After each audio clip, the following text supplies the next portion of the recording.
I don't think it's a controversial statement to say that The Social Network is a great movie, nor would it be a stretch to put it in a league with the best movies made so far this century.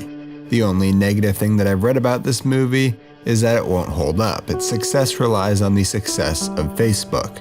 But that's wrong. This movie will outlive Facebook. That's because it's not a movie about social media. I mean, the movie, is hopefully about bigger things than technology. It's about relationships, individuals, friendships, and what these mean in the digital age. It just uses the creation of Facebook as a backdrop to further explore these ideas. I suppose I could be glib and say you could make the same movie about the invention of a really good toaster. Today I'd like to break down The Social Network and dive into the character of Mark Zuckerberg, look at what he hopes to achieve, why he wants to achieve it, and the means that he goes to in order to do this.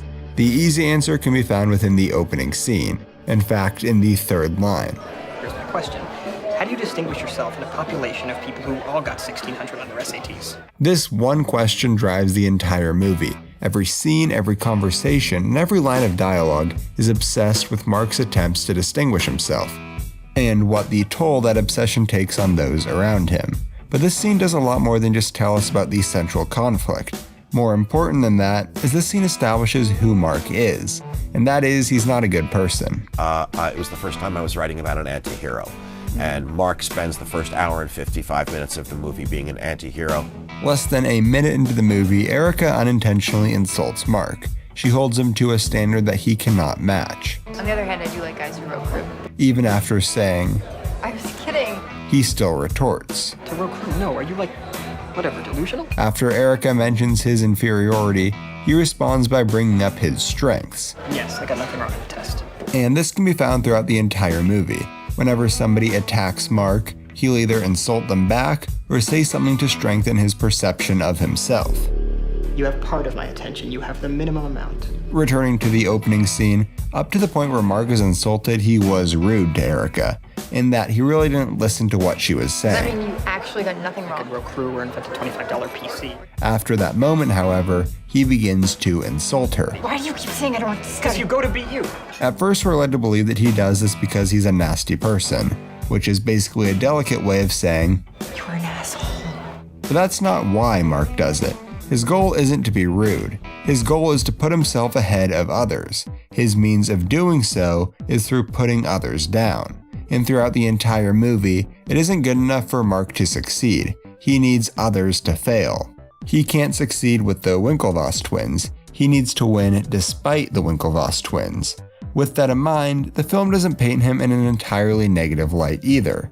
During this scene when he is creating Face Mash, his actions are wrong. He's objectifying women and jokes about comparing them to cattle.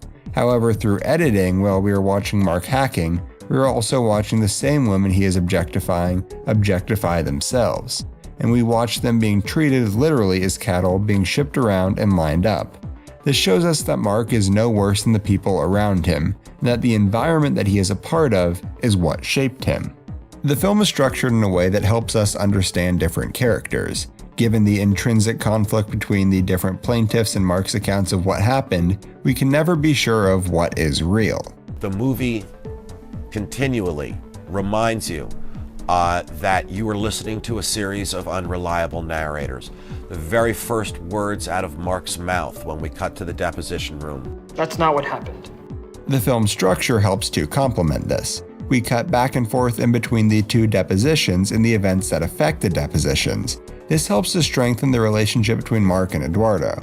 Just minutes after meeting Eduardo, we jump ahead a few years and watch the legal battle play out. This really helps to establish the relationship. It's an easy and believable way to show off exposition. We hear the lawyers announce, Your best friend is suing you for $600 million. and they may have called each other best friends, but that isn't actually what we were seeing. After watching the movie, it stuck out to me that we never once really learn who Eduardo is. He's had a successful past, he's clearly very smart and has a respect for Mark, but beyond that, we don't know anything about him. Not once do he and Mark have a real conversation, or they talk about anything substantial. In fact, 100% of their conversations are either facilitated by lawyers or begin with Mark asking, I need you. I'm here for you. No, I need the algorithm used to rank chess players. We're gonna need a little startup cash to rent the servers and get it online. I need a dedicated Linux box running Apache with a MySQL backend. It's gonna cost a little more money. Mark never really cared for or about Eduardo. He just saw him as a means of completing his goal. The film hints that there is more to his character, but we never actually see it. Normally, I love it when movies have a well-developed cast of supporting characters, when we understand the motives not only of our protagonist, but also of everybody around them. In this movie, we only get to know one character. There are general archetypes that other characters fit into. The Winklevoss twins, for example, are hardworking, dedicated, and don't like to lose. But those are general traits found within billions of people around the world, nothing specific to them. The only character who has any real development is Mark. I wouldn't call it development, but it is worth noting that Sean Parker ends up revealing his true nature to the audience. For the majority of his time on screen, he appears to be cool, calm, calculating, and determined. During this, he is all talk, and once he is faced with any real problem, his act starts to melt away. That's not mine. Eduardo was able to see through this from the start. A psychiatrist would say that he was paranoid. But Mark wasn't. He believed everything that Sean had to say and incorporated most of it into the company. And I think that understanding why leads us to understand who Mark really is. The reason that all these characters are so underdeveloped is that we're seeing the story unfold from Mark's point of view. He isn't a sociable person. He's just so wrapped up in trying to stand out and trying to make Facebook the best that it can be that he never pays attention to those around him. This changes in the last 5 minutes of the movie. For the first time in the movie, he reaches out to someone else, not worrying about himself, just trying to take part in the social network. At this point, Mark really begins to change. Final 5 minutes of the movie being a tragic hero, which means that he has paid a price and experiences remorse. When he reaches out to Erica, it's the first human thing that he does in the entire movie. He is making himself vulnerable in order to try and become happy. In the background, Baby You're a Rich Man by the Beatles plays, a song that isn't about financial wealth, instead about emotional richness. Either that or LSD, but I think in this case, it's about emotional richness. And going off of what Sorkin just said, the last arc of a tragic character is redemption. And the last scene of the movie is where Mark is trying to redeem himself, to move past his childish ways and to start living a fulfilling life. Hey everyone, I hope you enjoyed. Man, that last scene is perfect. I know most people call the first one the best in the movie, but those last 3 minutes can definitely give it a run for its money. No dialogue, just Mark refreshing the page. Cinematic perfection.